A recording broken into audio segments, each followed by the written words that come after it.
Welcome to MuggleCast episode 400, a landmark episode in our first of 2019. I'm Andrew. I'm Eric. Micah. And I'm Laura. Oh, as if today's episode wasn't special enough, Laura is also joining us full-time, beginning today. Welcome, Laura. I'm so excited to be here, guys. Good. We're all excited to have you here. We're all excited that you're here. That's what I should have said. What is it like coming back to MuggleCast after all this time? It feels like homecoming. Honestly, it feels like a very full circle moment because when I started the show, we were all in high school, and now I've just turned 30. So I feel like I'm at a very different point in my life, but Harry Potter has always been the constant. Oh. So it's really nice to be back. Yeah, you only turned 30 like 2 weeks ago. How was your birthday? It was good. It was low key.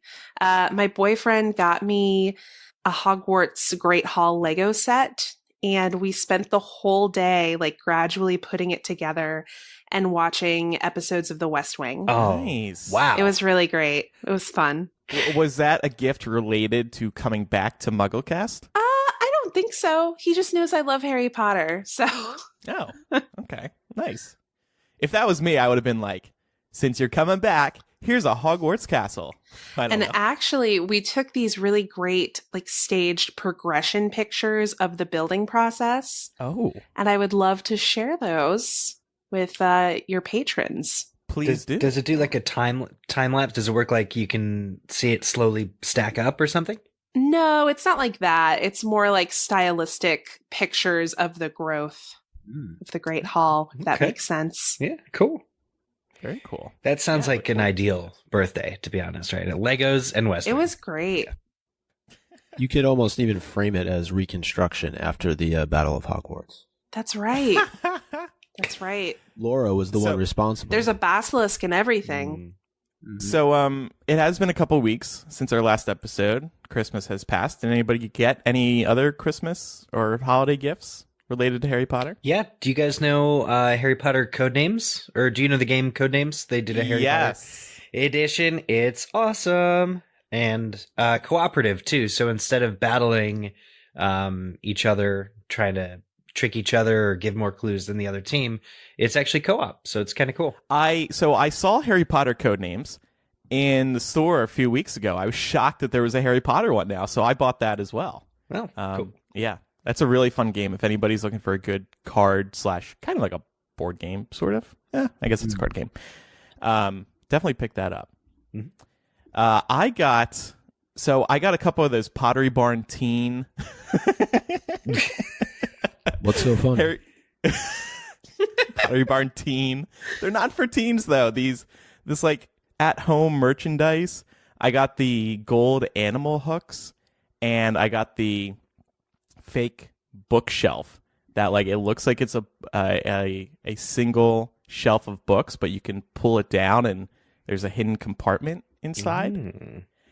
And I also got a very unique gift. My brother likes to give unique gifts, and he was in New York probably about a month ago, and he was out drinking, whatever, and he takes the train home. It's like 1 or 2 a.m., and the entire time he's taking the train back down to New Jersey, he's staring at this poster for Harry Potter and the Cursed Child. Oh, I can see where this is going. Yeah. So he gets to his stop. He rips it off the wall. And he gave it to me for Christmas. And it says winner 6 Tony Awards, including Best Play. And it's got a picture of Harry, played by whatever that guy's name is. Jamie Parker. Jamie Parker, thank you. It's a great poster. It's beautiful. It's like 3 feet long, I would say. New Jersey Transit could not be reached for comment. Yeah, I was going to say, is your brother now banned from taking New Jersey Transit? Now banned. I mean, did they really need a poster advertising the play? It's making plenty of money. It didn't need this poster. You know, I gotta say, I have slightly more chill than your brother. I've been eyeing some of the CTA maps. You know, the last 10 years I've been in Chicago. Oh yeah, the really nice one that's the grid of all Chicago and all the lines. And I haven't yet ripped it off the wall, but I always kind of want to. I have been thinking of doing that as well. Let's go together. and we'll both take one and run. You know, I approve of this. This is a very budget-friendly gift-giving idea. Yeah, my brother didn't pay for this. It was a great gift. And yet I was so surprised. Yeah. I told him, though, I'm not going to hang this on my wall. Like, I like Harry Potter, but I don't love The Cursed Child, so... but I'm going to keep it. And I just put a photo in. That's in actually pretty good condition for being on a train. Yeah. Right? Yeah. And the edges aren't even ripped from where he pulled it up. Was it in a glass case or something? I don't know. I don't know. He did a great job, though. It's ready-made for you to own this, though. Andrew, you know they are also advertising this play on the top of taxi cabs, so if you want me to try and rip one off. Collect the whole set of transportation advertising for Cursed Child. But yeah, it is cool, so I'll hold on to it. I also have to tell you guys, I was home and catching up with my brother, and I had heard that he had been going to New York. Actually, I think this is why he was in New York when he took this poster. He's been hanging out with a girl there, and they had actually met through Twitter, which is, you know, what the kids do these days. They meet through Twitter. My brother has actually met multiple girls through Twitter. But so he told me that on one of their first dates, he knew she was a big Harry Potter fan. So he says to her, "So do you listen to any Harry Potter podcasts?" And she just goes, "Yeah, your brothers." Yeah. He's like, "What? Wait, what?" Because she didn't know. He didn't know that she listened to MuggleCast for like weeks. So it turns out they met through Twitter because she follows me on Twitter. Her name is Chelsea, and she saw that Ryan liked one of my tweets, and then for whatever reason, she started following him, and then he started following her. And long story short, MuggleCast has started another relationship. It's just so beautiful. Aw. On the subject of Harry Potter gifts, though, did you guys participate in our patron Secret Santa? No. Did you see the posts that were? I did. Okay. I did participate this year, and I have to say I got a great gift from my Secret Santa, Asim, and I really just want to thank Brittany Parks for taking the initiative, setting that up. It's the second year running. We had 93 people participate. It was a big success, and I just want to thank Brittany because she kind of handled all the coordination using Elfster.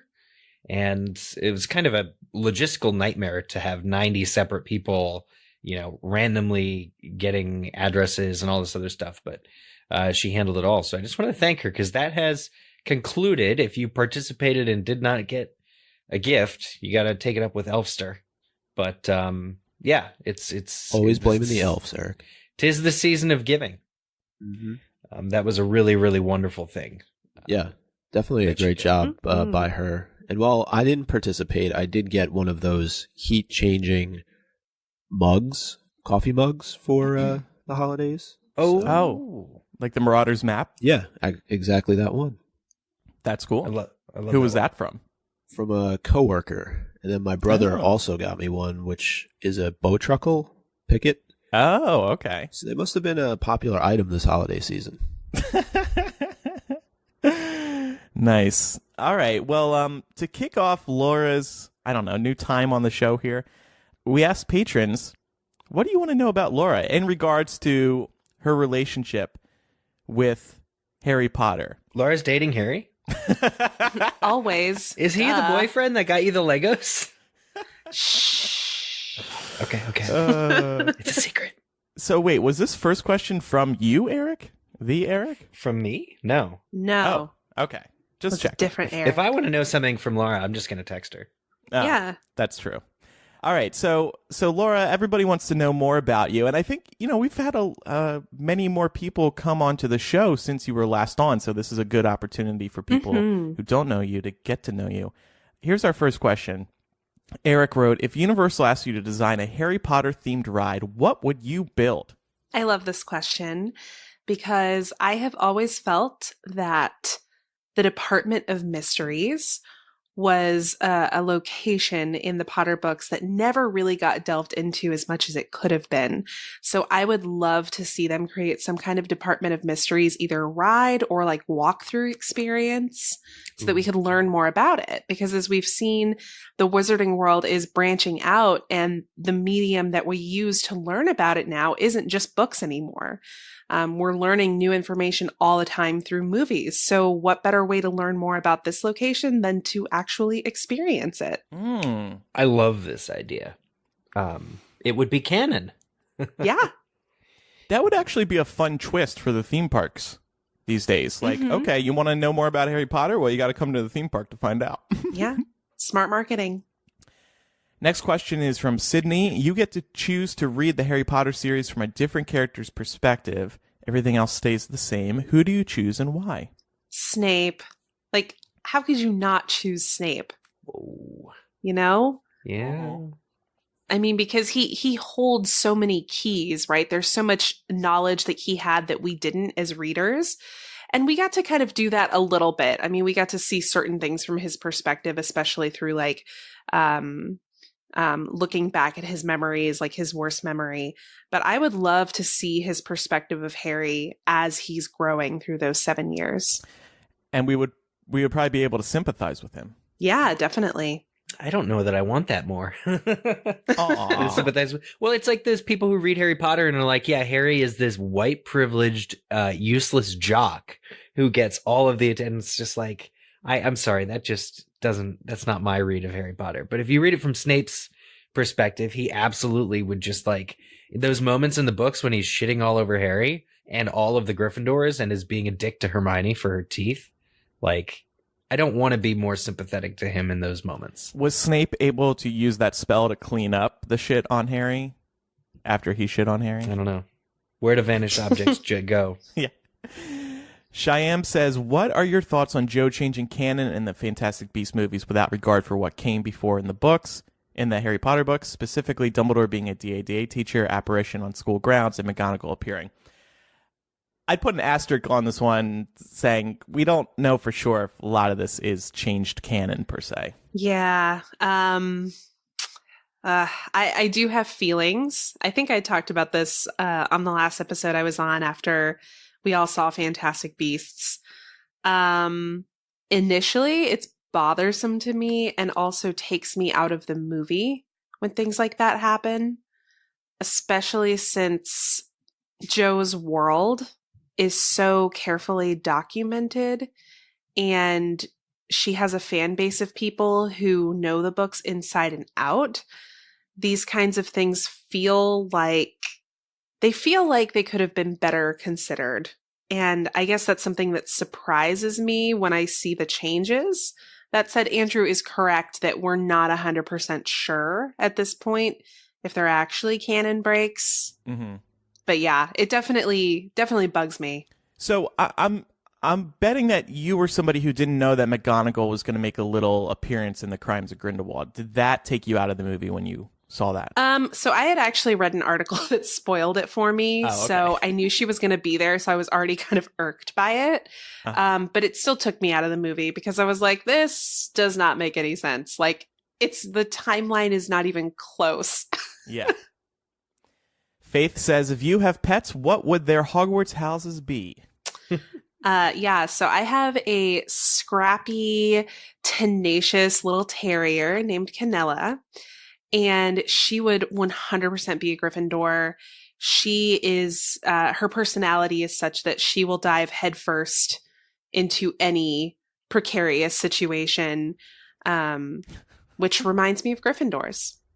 Yeah. So that's her. And Josette says, what is your Harry Potter fanfic OTP? One true pair. Mm-hmm. Harry and Luna. Oh. I always, like, even when book 5 first came out, I was, like, so excited because I was like, ooh, J.K. Rowling is setting this up. Like, Harry and Luna have so much in common. They can both see the Thestrals. They're going to get together. They both have this weird relationship with death. And then, that didn't happen. But I hold a flame for it to this day because I feel like they have a lot in common and they would make a good pairing. And Luna would really ground Harry because she doesn't, she sees him for who he is, and she's not awed by his role as the chosen one. Yeah. And also, she's seen so much weird. Do we curse on this show? Well, Eric just said the S word, so. Okay. She's seen so much weird shit in her life that, like, being with Harry would not faze her. Yeah. Yeah. Honestly, Laura, I thought you were going to mention Dobby and Narcissa as your one true pairing. I mean, there were a lot of really interesting character pairings that I read when I worked on MuggleNet fanfiction, and I think that was one of them. Yeah. Mm-hmm. Well, for listeners maybe that didn't hear a couple episodes back when you were on, we got a really creative voicemail from somebody who made a very strong case for Dobby being Draco's father. Yes. I mean, why not? Sure, why the hell not? All right, well, thank you for answering those questions, Laura. Yeah. By the way, Michelle, who's listening live on Patreon, says, don't put that mug in the dishwasher. Ruined mine. Oh, that is a good tip. Thank you, Michelle. Like the MuggleCast mug, it sounds like you need to hand wash that thing. So we had to bring this up. Harry Potter was in the spotlight late last week for, some people would say, all the wrong reasons. On Friday, Pottermore tweeted a fact for National Trivia Day. Apparently, it was National Trivia Day. And just seemingly out of the blue, Pottermore just tweets, Hogwarts didn't always have bathrooms. Before adopting Muggle plumbing methods in the 18th century, witches and wizards simply relieved themselves wherever they stood and vanished the evidence. Hashtag National Trivia Day. So, turns out, this has been on Pottermore for a while. J.K. Rowling herself wrote this fact in a profile about the Chamber of Secrets, but she only mentioned it in passing. It wasn't the focus of the article, so nobody really ever spoke about it before. It didn't go viral, but this tweet was just seemingly out of the blue, and it highlighted such a random, kind of disgusting fact that everybody was talking about it on Twitter. A lot of people were kind of disappointed that this was shared, and it kind of plays into a criticism that has been made over the past couple of years that J.K. Rowling is sharing too much information about Harry Potter. I love it, though. I mean, if we're going to obsess over every little detail in the Harry Potter series, why not look at things that some people might see as more disgusting? Don't we want to know everything? For me, I just don't know what it says about our first episode of the new year and our first episode of the 400s that this is the news story that we're covering. Like, what does that say for the rest of the year? This is the first one we're talking about Hogwarts students pooping where they stand. We're just following Pottermore by J.K. Rowling's guidance. We are just talking about words from J.K. Rowling. I know. I'm just wondering who made the decision that this is what they wanted to put on Twitter on National Trivia Day. I mean, I'm sure they could have come up with something that was a little bit less shitty for, you know, what you did there. I had a shake my head moment. I think I was walking Brooklyn where I do a lot of my thinking. I was like, I can't believe we know this before we know what happened to Lavender Brown. Yeah. I know. But let's think about this. So Hogwarts students very early on were peeing and pooping and then doing these spells to get rid of it. At what point do you learn this spell? Is it like in Dumbledore's introduction or whoever was the headmaster at that time? Well, and what if you're bad at it? What if you're bad at vanishing? Yeah. Is it a difficult spell? I hope the headmaster would give them teach them the spell right after the welcoming feast. Yeah, and I'm also like curious, like what? So it's a vanishing spell, right? Mm-hmm. Doesn't a vanishing spell work by like transporting whatever that item is to a different location? Oh yeah, like where are you sending it? What are you doing with it? Maybe that was the original purpose for the vanishing cabinet. It would go to the vanishing cabinet, and then Filch or whoever was whoever was in Filch's role at the time would take out the garbage.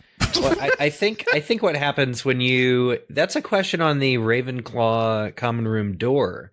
One of them is, where do Vanish objects go? And I think the answer is into non-being. So they go into they become one with the universe, essentially, again. So when you conjure something, it's partly made up of your poop. So yeah, the universe is shitty. It's basically what you're saying. There's far more. It's like in the real world too. There's just far more, like in the ocean. That's probably about 40% fish poop. And we just never think about it. What also cracks me up about this is, where would you use the bathroom if there were no bathrooms? Like, would you always find a private spot to go to the bathroom? It just doesn't make sense. It doesn't make sense. You'd be walking down the corridor. Oh, I have to go. I'm going to go. Bathrooms have existed since Roman times, since before Roman. Bathrooms have existed for longer than Hogwarts has. Mm-hmm. So it does not make sense that there would not have been some rudimentary outhouse type bathrooms, pits in which to, before the 1800s when the plumbing was. Well, and the thing that freaks me out about it is these people all wear robes, right? So I'm just imagining you wear these big billowing robes. You could theoretically be having a conversation, and as long as your self-relief is not a particularly loud or gaseous one, you could theoretically do it while you're having a conversation with somebody. They wouldn't know, and then you just quietly vanish it, and it's gone. What about the smell, too? None of this makes any sense. I think you're right, Andrew, that this was meant as a joke. I think that's how I read it. Like, the excerpt that this is from is about the Chamber of Secrets. It talks about how the chamber was almost discovered when they put in the girls' bathroom, because the trap door was real close to where they wanted to build it. That's mildly interesting. And then as sort of an aside, she's like, well, before this time, they just pooped where they stood. It was never meant to be singled out and put on social media for National Trivia Day. Let me tell you that. I don't think it was a joke when J.K. Rowling wrote it. I think she just had it in her head for some reason. Because why would she? I mean, if it's on Pottermore, if it's written by J.K. Rowling, it's canon. She wrote it. It's canon. And she doesn't joke about canon. Canon's very serious. She jokes all the time. No. The narration of the first Harry Potter book is extremely jokey. It's one of those fun things. It's world building. She got to enjoy herself. It's plumbing building. They shouldn't have ever added bathrooms to Hogwarts. They should have just kept it as is, where you just pee and poop wherever you want and then clean it up, because that's valuable space in the castle that's now taken up by bathrooms. They could have used that to build more dungeons to lock up kids who don't clean up their waste. And that happens. Yeah, but if you didn't have bathrooms, then the entire plot of the Chamber of Secrets would have been ruined. Could have been the Dungeon of Secrets. I don't know. The Common Room of Secrets. Here's what the Rock Snob had to say about this on Twitter. Harry Potter magic spells are primarily based on Latin. Latin spoken by Romans. Romans had plumbing. Bathrooms exist when plumbing not available. Outhouses, chamber pots. What is the Hogwarts chamber pot collection for then? Did somehow all those chamber pots only appear after plumbing? Question mark, all caps. It doesn't make sense. I'm calling bullshit. Not people shit. I'm calling bullshit. So I guess J.K. Rowling didn't notice, or maybe she's busy. Actually, it looks like she hasn't tweeted in over a week. Hope she's okay. But she has not responded to the Pottermore tweet that's gone viral. I feel like she would have something witty to add if she did know, so maybe she will eventually say something. And listeners, I promise you, we will keep you up to date on the situation. It just, for me, it brings up questions about washing again, because we always talk about or occasionally go back to how the Hogwarts students keep themselves or even their clothing clean. It's not addressed. Mm-hmm. We don't. So what about the rest of the wizarding community? We're talking just about Hogwarts, but if Hogwarts doesn't have bathrooms, does that mean no place in the wizarding community has bathrooms? No. I just think for whatever reason, Hogwarts didn't have them until quote-unquote late. It's just ridiculous to think, because, okay, if you were wizard-born, you would What if you're a squib? Oh, yeah. Well, Then you just use You just fill up your trousers and go throw them in the Great Lake. Muggles have had bathrooms for centuries. Longer centuries. And it just, if you were Muggle born, you would grow up using the bathroom. You just would. And then to go to a castle, to go to a Scottish castle that doesn't have bathrooms, if you go there in the 1700s, that would just be weird and archaic. We keep talking about this leaked Harry Potter video game that's apparently coming, and that's set in like the early 1800s or something. I hope you have to vanish your own pee and poop as part of the game. We always complain about these video games. You never see, or movies, you never see characters use the bathroom or anything. Is this even realistic? And here's a way to add some realism to it. What if you're a professor and you're teaching class? Well, hopefully you do it before or after. Hey, sometimes when you gotta go. Can we all admit, though, that this spell would be handy? Like, we'll sit here podcasting for 2 hours, and I'm drinking water, and I'm drinking coffee. By an hour in, I'm ready to use the bathroom. It would be so handy to just go sitting here and then clean it up, no problem. They do make diapers, Andrew. They do. Please send diapers to the MuggleCast P.O. Box. Please don't. Please don't. Eric checks that. I lost my key. I can't anymore. By the way, one last thing on this. Agata, who's listening live, I guess from Germany, she says this story was in the German news. Jeez. Making headlines around the world. J.K. Rowling. There's actually one more tweet here I wanted to read. It's from Joel, who said, I remember an old episode pre-book 7 where you were talking about the Room of Requirement, and Jamie asked why it turned into a bathroom for Dumbledore, and either Andrew or Micah asked if wizards could just zap the pee out. Guess they were right. Well, we saw this coming. Wow. What can I say? What's the spell, though? I'm going to Google it. Diapero Vanisho. Pee-poopo goodbye-o. Somebody tweet J.K. Rowling and ask her. Yeah, we need to know. Evanesco.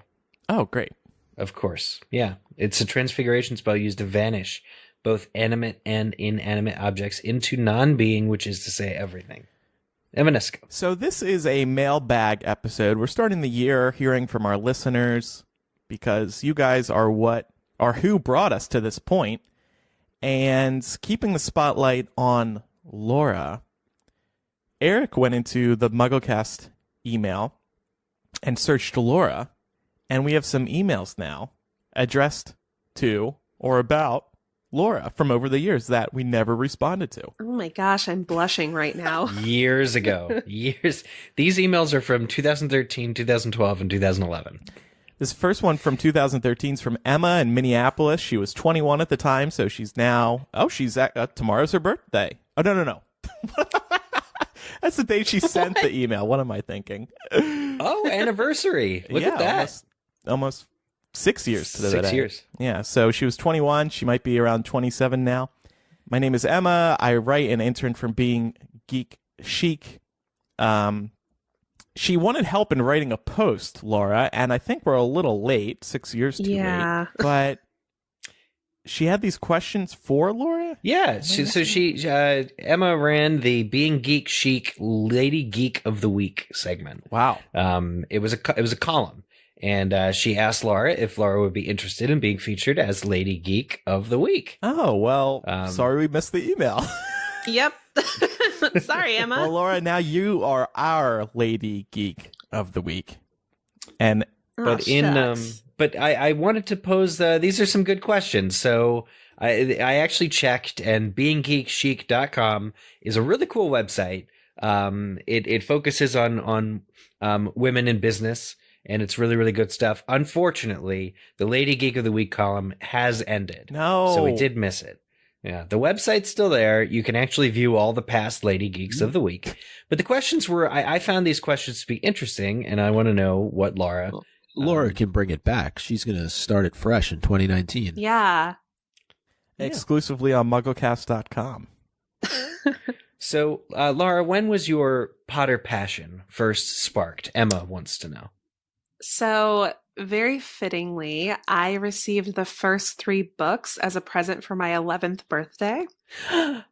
Oh. Yeah, and that's where it began. I mean, it was just one of those instant, I picked up the first book and was immediately hooked. It's so easy to get drawn into J.K. Rowling's narrative style. So, yeah, It's where it all began. This also kind of feels full circle because right now you can buy the first 3 Harry Potter books illustrated in a set today. That only just came out recently. That set'll be like 50 pounds. Yeah. They're heavy books. Laura, what inspires you in the world? A lot of things. I think what inspires me the most, though, is passion.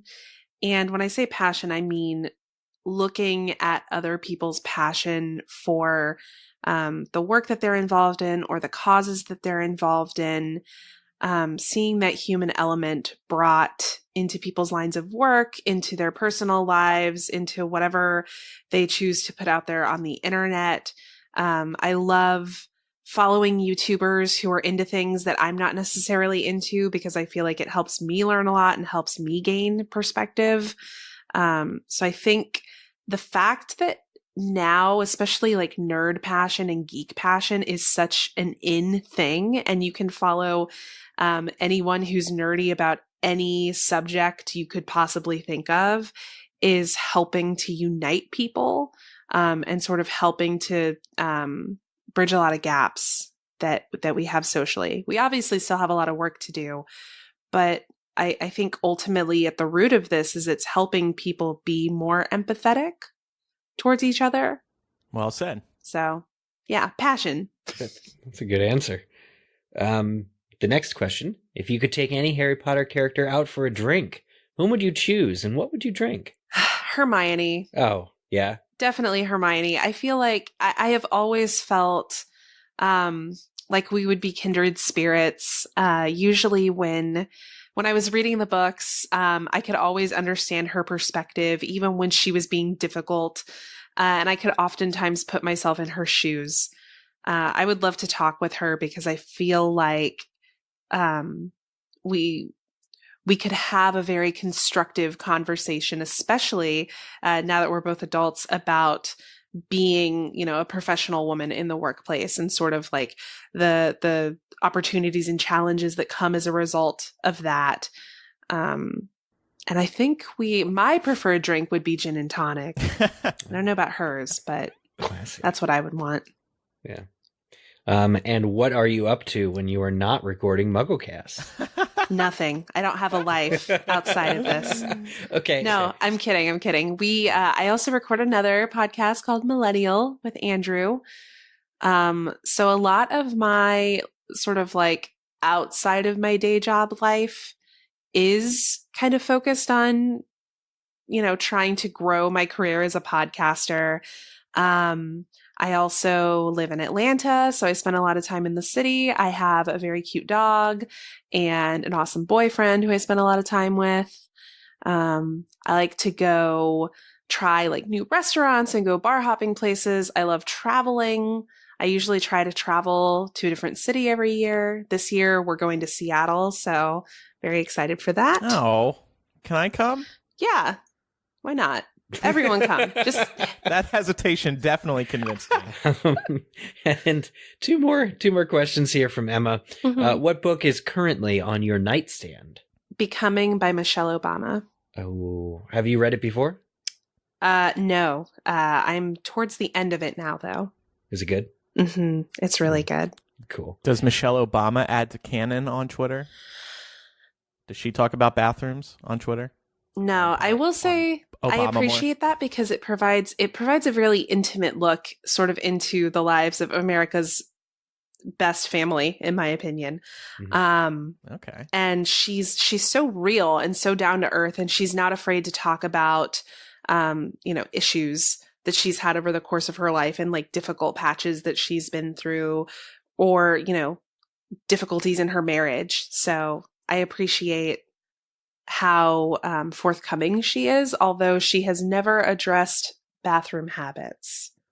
So It's for the better. Well, she should think about that for next one. And what would you tell your 13-year-old self, Laura? ooh, so many things. It's one of those like if only you knew then what you know now type situations. Apart from giving myself a list of people to absolutely not date Like, don't date these people. Please just don't. Like, you're going to waste your time. I was incredibly self-conscious as a teenager. I don't think that is an uncommon narrative, especially for teenage girls. And I would probably just tell myself, it's all going to work out.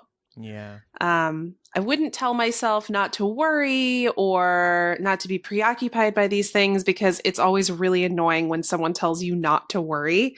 You're like, oh, well, why didn't I think of that? But it would be comforting, I think, to be able to tell my 13-year-old self, it's all going to work out. It's all going to be fine. And tying that into helpful. Harry Potter, I think Harry Potter was a source of comfort for a lot of us, and it helped us build confidence. Definitely. And the Harry Potter fandom did as well, because we made friends that we never would have made otherwise. I mean, all my friends I made through the internet. Yeah, pretty much me too, to be honest. It was so severe that I continued to only have friends I made through the internet. Do not know how to meet friends in person. Anyway. And that concludes our email from Emma. So thanks, Emma. Sorry that we missed your your article or your column. We will also be publishing these answers in our new MuggleCast column, Geek Chic Girl of the Week, or whatever it was called. You guys, I just looked this up on the Harry Potter Wikia, not to bring it back to the whole vanishing your poo thing, but the vanishing spell is one of the most complicated spells, and they teach it at the ordinary wizarding level. So in year 5 is when they teach vanishing, according to Harry Potter. So what do the younger students use? I know, dude. It just this doesn't add up. This is not adding up. Okay. One more email here. Well, no, a couple more. Just briefly, this is from Connor. He wrote this in 2012. In an episode way back, Laura accurately predicted that Voldemort would light Nagini's head on fire, even if she said it jokingly. I about jumped out of my seat when she said it. That makes me wonder if you will ever do a show on what theories you guys had with sound bites and how wrong or right they were. I think that would be fun. Neville's head on fire, not Nagini's. Oh, sorry. No, did that happen? I don't remember this.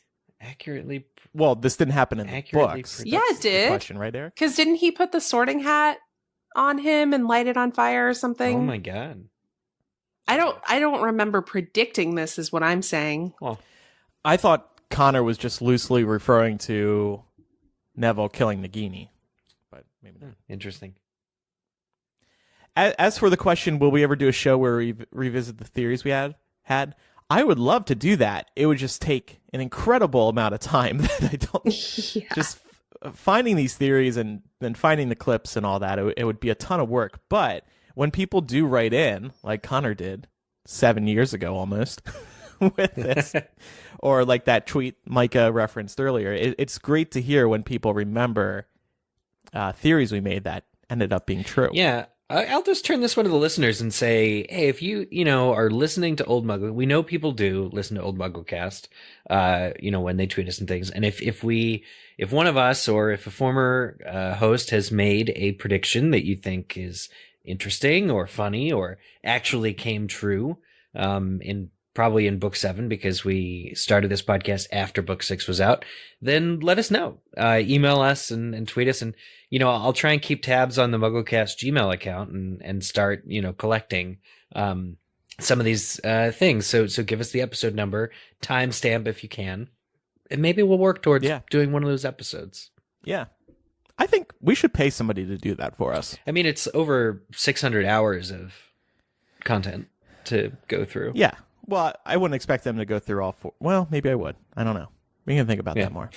Final one. This is from Sarah. She was 14 back in 2012 from Rockville, Maryland.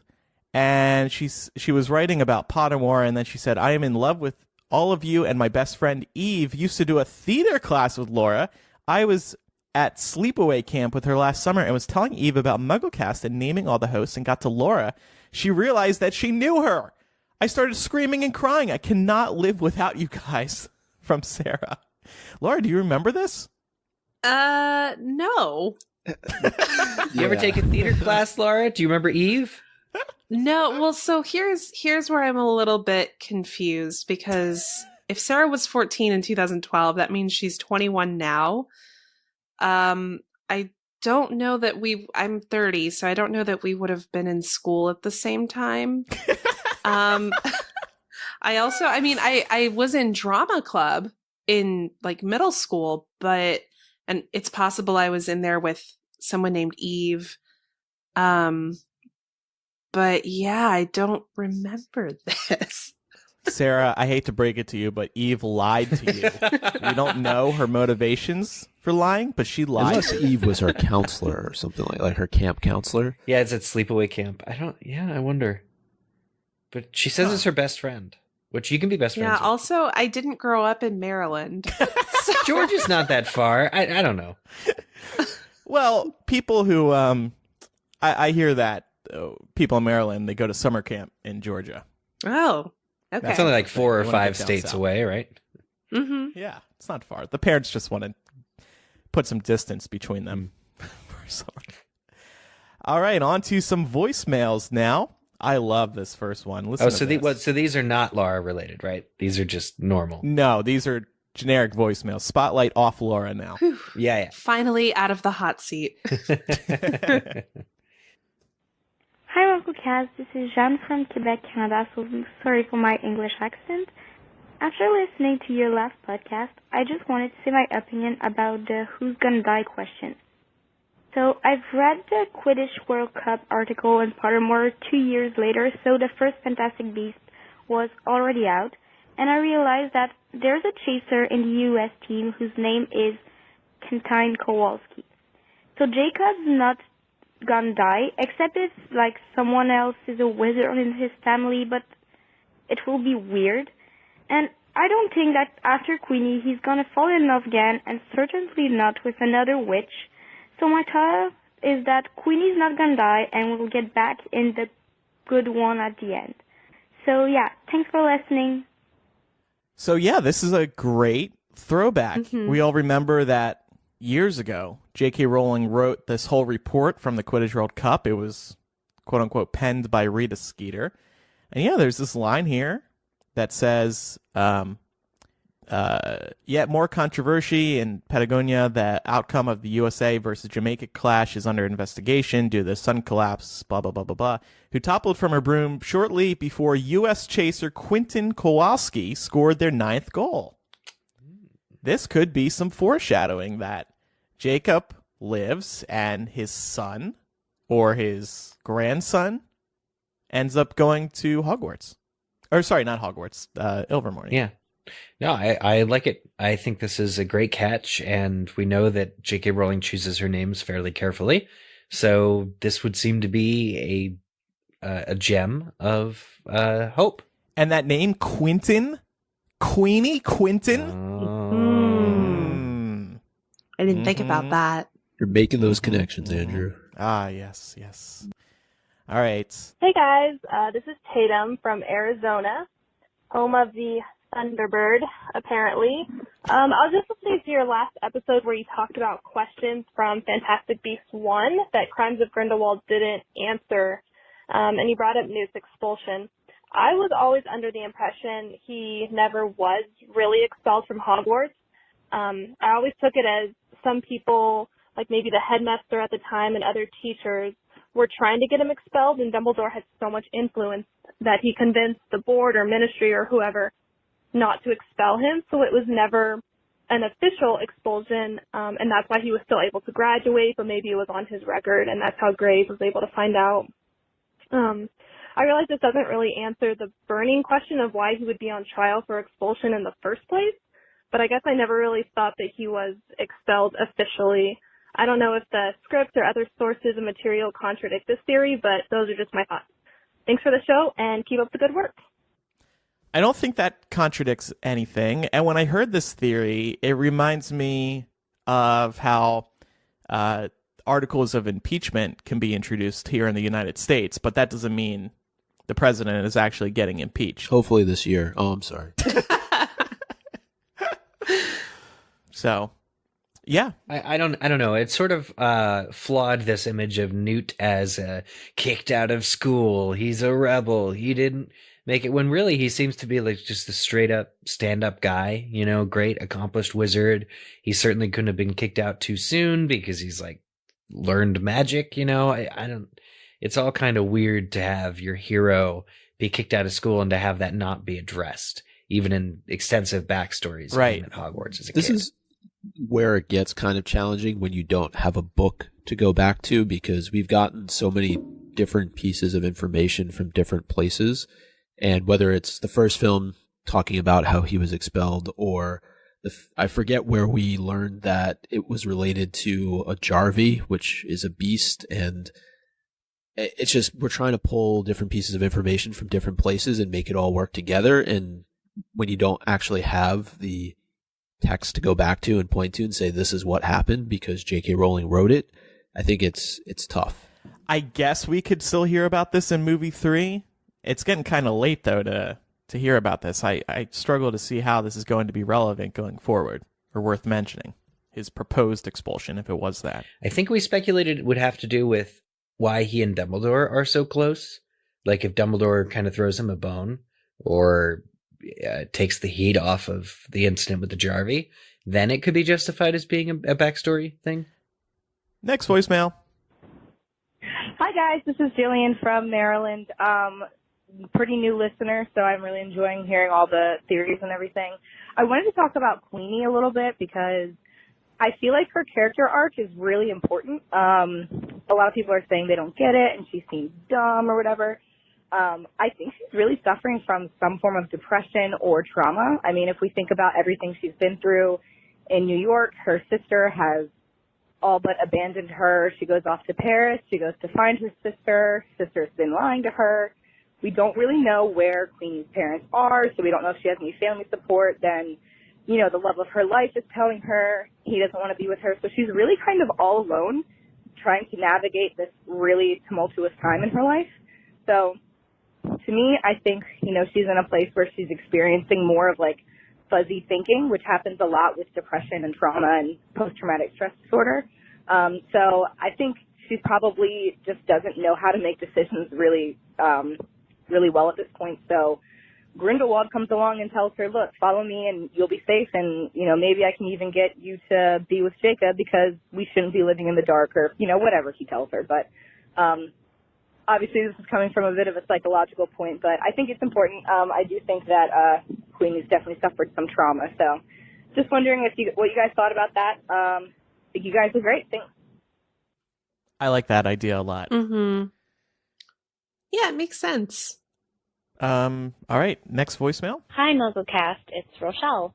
I'm listening to 394, and I wanted to call in right away about the Blood Pact, because I think there were a couple things that I picked up on while watching. So I think that Dumbledore and Grindelwald actually made that pact when they agreed that they were going to go after the Deathly Hallows together, because they don't want to be able to fight each other and have one true master of death. They are supposed to be the masters of death.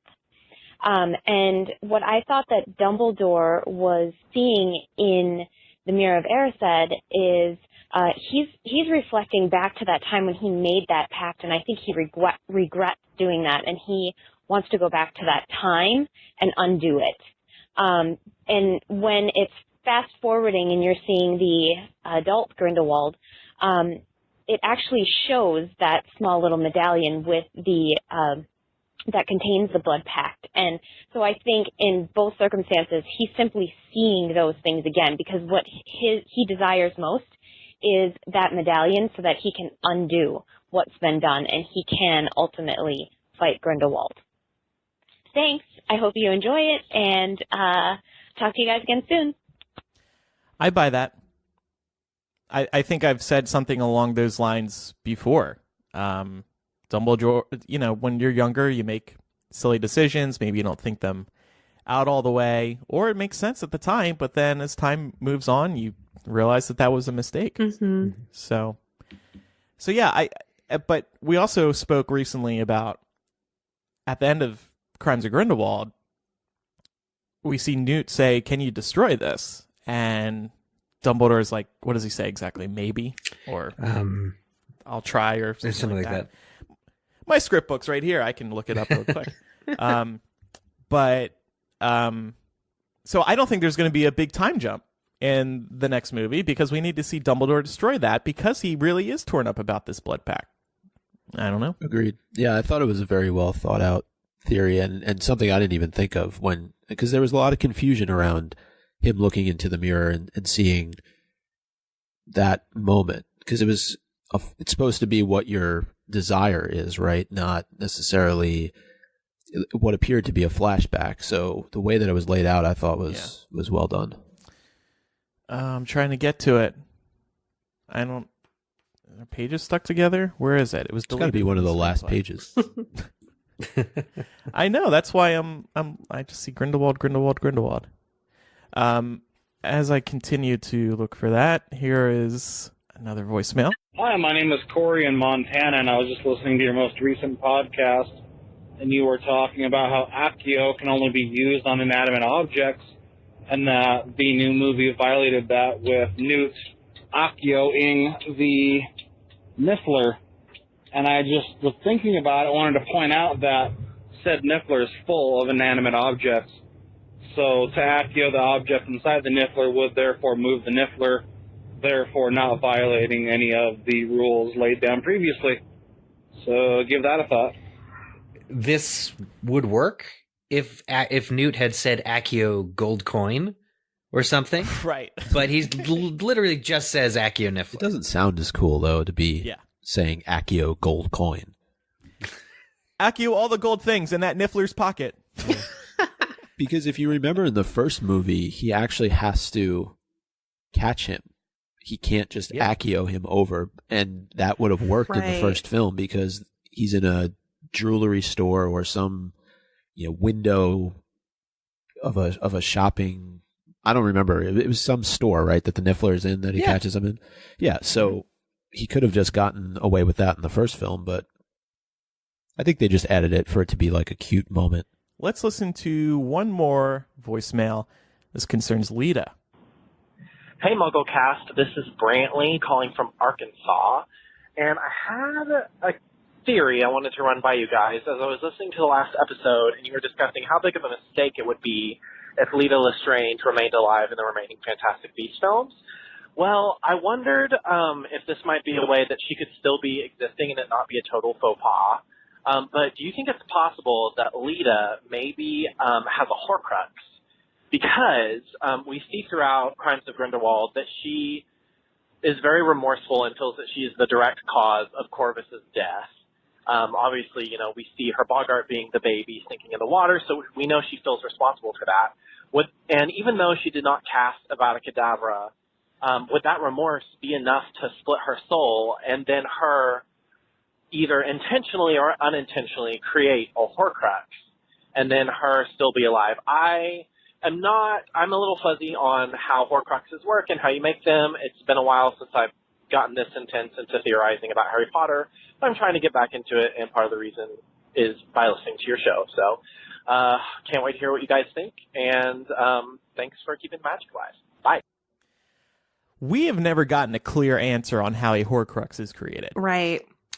And we've looked into that, and J.K. Rowling really hasn't said. But I get the impression that it has to be done with intention. Just because of the small glimpse that we got of Tom Riddle trying to figure out, trying to ask Slughorn questions about creating Horcruxes. So to me, that's indicative that there has to be intention behind that. You can't inadvertently create a Horcrux. Right. Aside from Harry. Right. Well, yeah, Harry was accidental, but Voldemort had done it enough times at that point and killed enough people and was actually killing Harry with the intention of creating a Horcrux later, I think, based on that murder, because it was the murder that proves that he triumphed over the prophecy. So if there was like a pre-ceremony, he already went through those steps, basically, is my read of it. This caller suggests that it's Lita's remorse that creates this Horcrux, but remorse is actually pointed out in the books to heal the soul.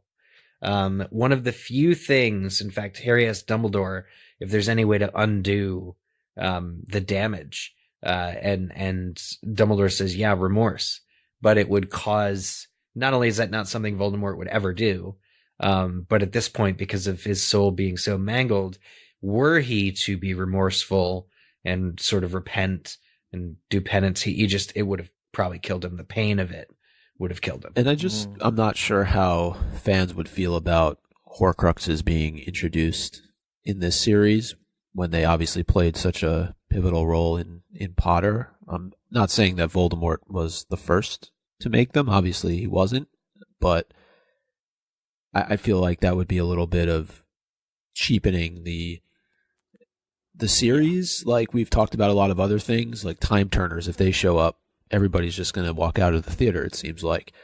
But I'm going to burn my stolen cursed child poster. And if they use Polyjuice Potion to infiltrate the Ministry. That's a better example. Oh, wait. They do that again in Crimes of Grindelwald. They use Polyjuice Potion to infiltrate the Ministry. Newt turns into his brother. Yeah. I was going to bring up this point too, Micah. This would be a major retread that I don't want to see. What I love about the Obscurus is that it's entirely new. Give us something like that. Yeah. All right, so thank you to everybody who calls in. We listen to all your voicemails. We can't play them all on the show, but we appreciate you calling in and voicing your thoughts. If you want to call in, the number is 1-920-3MUGGLE. That's 1-920-368-4453. Just please keep your message around a minute. A lot of times we can't play voicemail just because it's too long. Yeah. And we know you're theorizing and you're getting into it, and we love it, but it's just too long for the show when we want to put in multiple voicemails in addition to everything else we've got to do. So keep it around a minute, please, and thank you. And we get a lot of voicemails, I notice these days, from people who are calling in from the car. Like that one voicemail earlier, we could hear the person with their turn signal on. Please be careful when you call into us and leave voicemails. Yeah, hopefully you're doing that through voice control in your car. Hands-free. Siri, call the MuggleCast hotline. You got us on the speed dial. Call Mom. Call MuggleCast. All right, time now for the Dueling Club. We haven't done this in a while. So we played the Dueling Club many, many times on this podcast, but there was one in particular going back 200 episodes that we did with the producer of the Harry Potter film series, David Heyman. And it was myself versus David. And to give listeners a sense who might be listening for the first time or who've come to listen to the show over the last couple of years, we're going to play that clip right now. We do have a segment on our podcast called the Dueling Club, which is where we basically choose a character in our heads and then we state the characters and we face them off against each other, arguing in favor of the character we chose who would win in a duel. Would you think that's something you'd be interested in playing? My goodness, I'm going to be. Who will I be playing? You'll be playing against Micah, and you can choose whatever character from the Harry Potter books that you could possibly think of. Okay. Okay. Do you have your character? Yes. Okay, Micah, do you have your character? Yes. Okay. Which one Mike, of you would like to to go first, just to give me a hand? What I meant to do. I guess I'll go with Bellatrix. Excellent. I'll go with Snape. Wow. Ooh, this is good. All right, gentlemen. Which, since Micah, you presented first, what is your argument in favor of Bellatrix beating Snape? Wow. I don't know. I think. One sec. Do you want to accept defeat now? Yeah, exactly. Oh man, what a throwback! I can't believe it was 200 episodes ago. What? It sounds like an eternity. It really does. And I always enjoy hearing him say, "Do you want to admit defeat now?" So it was even before we got into the dueling aspect of it, just by the character that he picked. He was just so sure of it. So today we're going to do Crimes of Grindelwald, new characters in Fantastic Beasts 2. Yes. So how we play is on let's say the count of 3, each of the hosts that are participating are going to name a character at the same time, and hopefully they don't name the same character. But if they do, well, we'll have to play it out because that's just the way it works. And then each side is going to then say why they believe their character would defeat the other. And then I guess Eric and I on this first one would determine who the winner is, right? And we'll in case of rotate. Yeah. You get to argue it. Yeah. So, Andrew and Laura, you are up first. Sorry to put you back in the hot seat, Laura. That's okay. I'm All ready. Right. So again, these are Crimes of Grindelwald characters. Got it. Uh-huh. All right. On the count of 3. 1, 2, 3. Yusuf Kama. Aurelius Dumbledore. Who'd you say, Laura? I said Yusuf Kama. Micah's favorite. You stole his. That's right. All right. Well, I mean, look, Aurelius Dumbledore, he's a troubled boy, and he has so much pent-up rage that his Obscurus can murder anybody very easily. All he has to do is look at Yusuf Kama and say, "What is your purpose in this series? I don't know it." And then Obscurus will burst out of him and kill Yusuf. Do you want to admit defeat now? No. Well, I mean, the thing about Yusuf is we know that he's willing to go the distance and do whatever needs to be done in order to prove his purpose in the movie, even though that purpose may not yet be clear. We know that he made an unbreakable vow to track Credence down. That's some pretty serious magic. I mean, the consequences of breaking an unbreakable vow, are death. So we have to believe that this character is serious about his mission. And I think he would do whatever it took to win this battle. See, but, tracking is good and all, but when it's a fight, I mean, Aurelius Dumbledore can kick butt. I mean, he's now got Grindelwald on his side. He will learn very, very powerful magic if he doesn't already have it already. Yeah, but Yusuf is also Lita Lestrange's half-brother. And we know the Lestranges are a really powerful pureblood family. So I think that by virtue of their connection, this is indicative of his abilities. And he would probably be able to overcome Aurelius. But please also remember that we are talking about an alleged Dumbledore here, and Albus is one of the greatest wizards of all time. Surely Aurelius is one of the greatest as well. Yeah, but we are talking about a Lestrange adjacent character here. I give up. There's no way.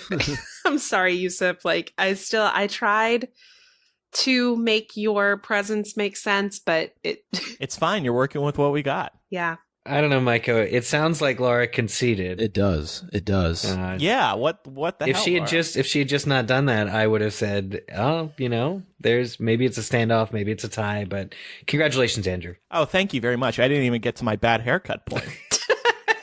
What was the bad haircut point? People with bad haircuts are very crazed, and I feel like he would do whatever it took in his crazy mind to defeat Yusuf. He might get physical or something. I don't know. Edgy, dangerous. Mm-hmm. Yeah, he'd surprise attack him like a body slam with a body slam or something. All right, Eric and Micah, it's your turn now. All right. So on the count of 3, both of you say a character, and I think the rule here should be we're not repeating characters. Correct. Right. Is that fair? Okay. So on the count of 3, 1, 2, 3. Nicholas Flamel. Grimson. Flamel and Grimson? Yeah. I'll make this quick, short and sweet. Flamel is so frail that Grimson could find a way to either, if not kill him, because he has the Sorcerer's Stone, whatever, to imprison him for a very long time, that in some way that Flamel could not escape. Grimson would definitely overcome Flamel in a physical show of force and probably in magic. Flamel has 600 years of experience here. I don't even think Grimson stands a chance. But think about how well Grimson did against Credence. We were just talking about Aurelius's power, and Grimson's just creates a shield charm that repels this ridiculously powerful Obscurus. We've never seen it before. Grimson knows how to do that. So I think that whatever Flamel can throw at him from 600 years, I don't know how good his memory is, by the way, because we know that the elixir of life isn't youth preserving. I think Grimson would overcome. I just think he would. I think he's resourceful and agile and youthful and strong. Don't put anything past Flamel. Look what he did in the graveyard. Yep. What did he do in the graveyard exactly? He saved all their asses. He ran. and that. He just kind of instructed them. They all had to put the wands down. That wasn't his magic. It was all of theirs. It was his idea. Flamel can definitely outsmart Grimson. All right. What do you guys think? Impartial judges? Well, I'm going to give it to Micah because Flamel, he can't compete with Flamel. Like Micah said right at the start, he's got 600 years of experience. Plus, I'm also thinking he can surprise you. Like, we didn't think he'd be able to run. One moment he's all hunched over, very frail, waddling around, and then the next moment he's running around town, saving the day. So I'm going to give it to Micah and Flamel. Yeah, I'm going to have to give it to Micah and Flamel as well. Eric, not to say that you didn't do a great job. I just think that the odds were stacked against you. Yeah. Okay. Yes. Okay. Uphill battle. Man, it's safe picking an immortal character for the Dueling Club. All right. Now it's Laura and Eric's turn. Yes. Okay. On 3. 1, 2, 3. Zulu.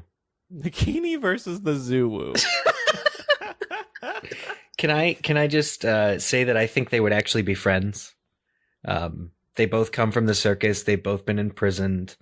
I think that this is a situation where if they had to face off against battle, they'd just kind of be like, let's go grab a cup of coffee. Yeah.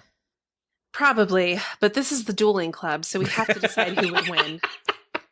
I think Nagini is the obvious choice, and unfortunately, this is a case where we have a lot of information on Nagini because of the Harry Potter books. We know what she's capable of and what she's done. The Zulu, it's kind of cute, I don't think it's much of a match for Nagini. The Zulu could outrun Nagini. The Zulu is capable of leaping great distances in a single bound, like Superman. And I think that Nagini would never catch the Zulu. But is running away winning a duel? Yeah. Evading a predator is how you live, girl. Is how you survive. But, it's a duel. Well, if it had to, it's also got, teeth and stuff. We just didn't see it in battle because Newt is a pacifist, but I think that the Zulu is really a terrifying creature. I don't think it looked super terrifying. Nagini, on the other hand, those fangs... You saw her, you look at her bringing, an end to Snape. You look at how she behaved at Bathilda Bagshot's house. You look at all of her experience with Voldemort over the years. She is a volatile creature. You know what's funny, though? Just this mental image I have of Nagini trying to swallow the Zulu.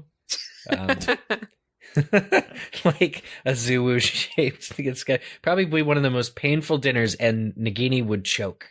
I'm going to go out on a limb and say that Nagini could not consume the Zulu, and the Zulu would get the last laugh. I mean, large snakes like that are capable of consuming really large things. It's very surprising. I mean, they can unhinge their jaws in order to accommodate the ingestion of animals larger than themselves. Yes, but not a city bus. Not a city bus sized animal. Yeah, but she's also a magic snake. Right? It's not like she's a normal python or boa constrictor. I mean, she's she used to be a person. All right. Well, why don't we stop there? I think Eric set himself up for failure again. I just feel like Nagini is really powerful here and would win. So I'll have to give it to Laura. Oh man, I agree. I'm so rusty. Oh. No, what, Eric? I appreciate you because you go into this picking the underdog.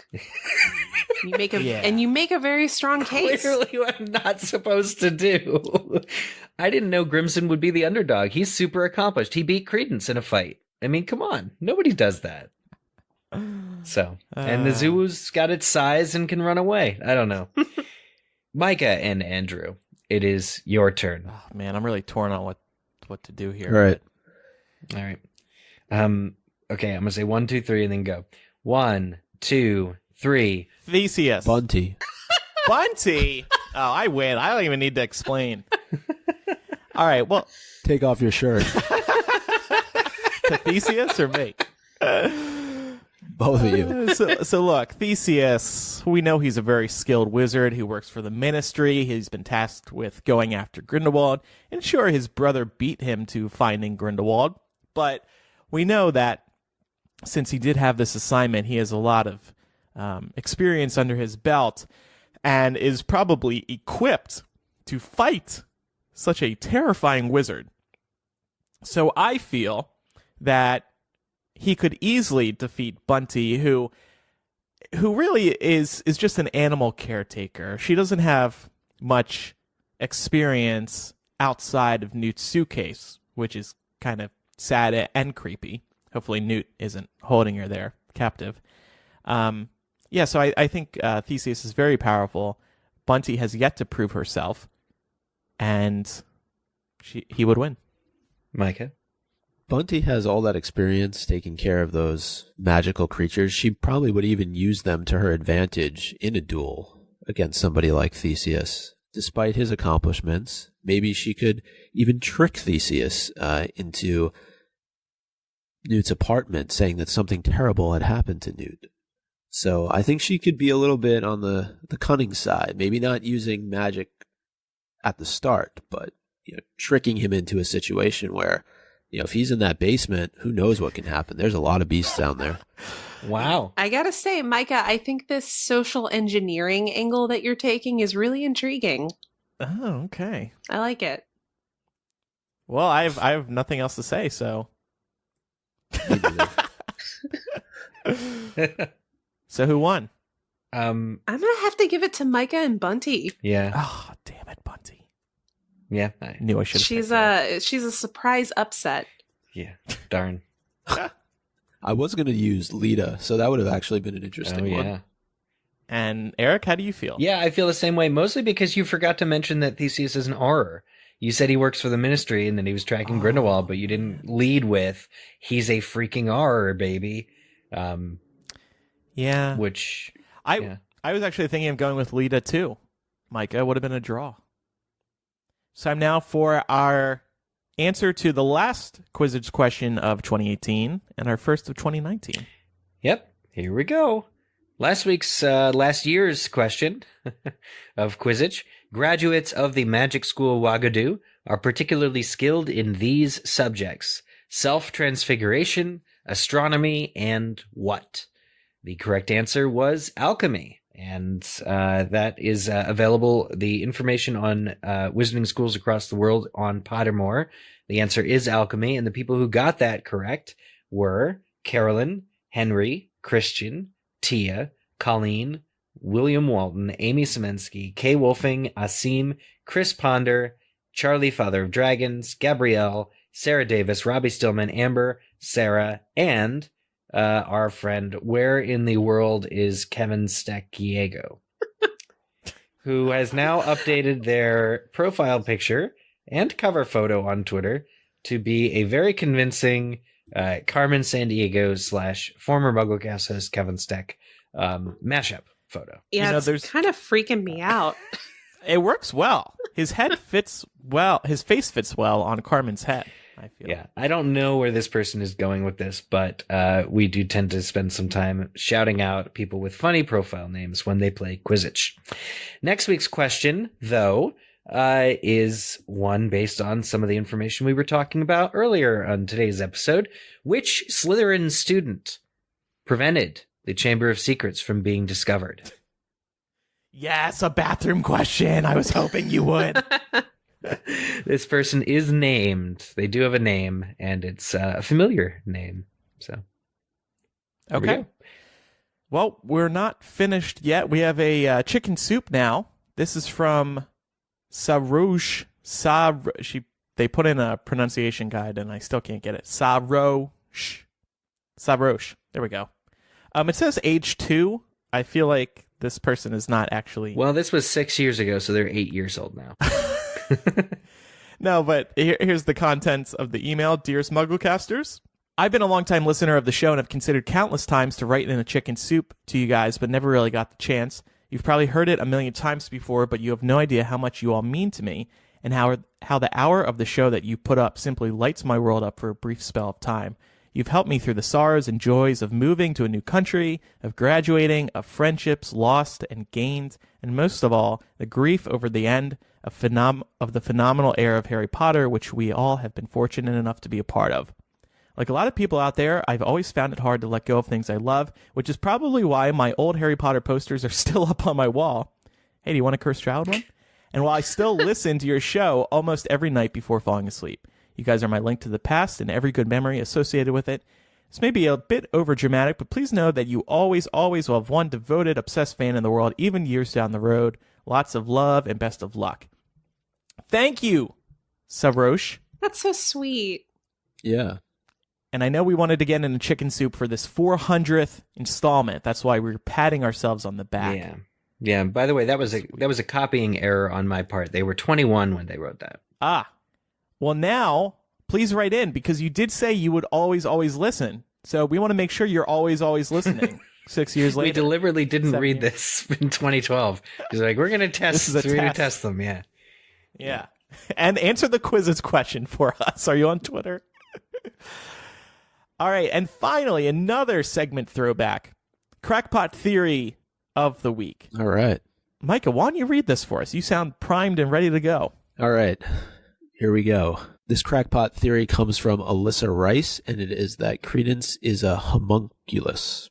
Hi, MoguLcast. I have a pretty long theory to shell out. I was in my car in the drive-thru line at Sonic listening to episode 395 when I had a light bulb go off in my head about Credence/Aurelius. In episode 395, Doug and Nicole, the classics majors, emailed regarding Credence, and they comment on how they believe Grindelwald is lying about Credence's identity.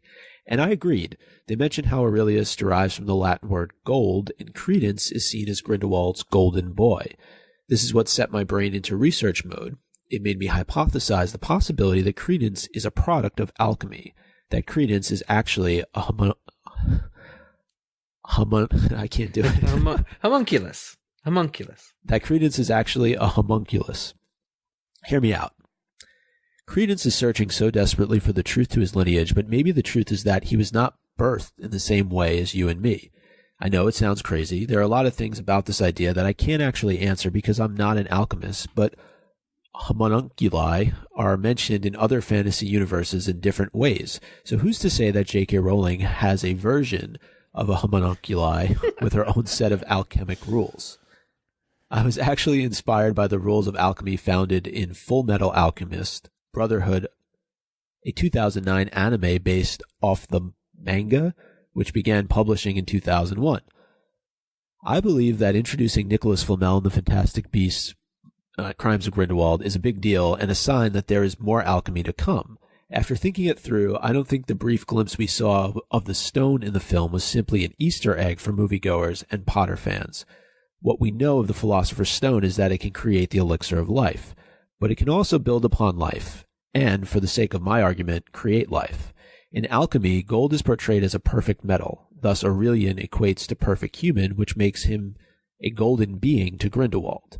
Therefore, Credence, in this theory, is a byproduct of alchemy created by Dumbledore and Grindelwald in their attempts to become the Masters of Death. What better way to master death than to create a golden being that is immortal and thus able to withstand the destruction of an obscurus? I use the word immortal in quotes because I don't necessarily think that he is a true immortal being, but if he is a homunculus, created from the Philosopher's Stone, then it is possible that he is infused with parts of the stone, that the part of the stone that was infused with him is part of his magical core. In this way, he is not completely immortal, can still age, he's just very hard to kill. This could explain why he is able to withstand the power of an obscurus and why he has as much power as he does. Going off this theory, I also think that the blood pact that Dumbledore and Grindelwald made wasn't a form of magic by the likes we know of in the Potterverse, but as a form of alchemy. It's possible that Dumbledore says he might be able to destroy the blood pact because he'll eventually need Nicholas Flamel's assistance due to his expertise in alchemy. Wow. All of those points by Alyssa, that's very, very, very, very, very, very, very well thought through. Yeah, definitely. And I'm glad I didn't have to say homunculus. There you did. That was so long, I actually went to the bathroom and came back while you were reading that. Well, in case you missed something, there's something going on with alchemy, and this... I read it. Yeah, I'm good. This would help. First of all, I agree with Micah. It's very well thought out, and I agree. This would help explain why Flamel is in this series. I mean, it would make perfect sense. Yeah, it would be interesting to see if he's also planning to appear in the next movie as we start to get, casting information for it.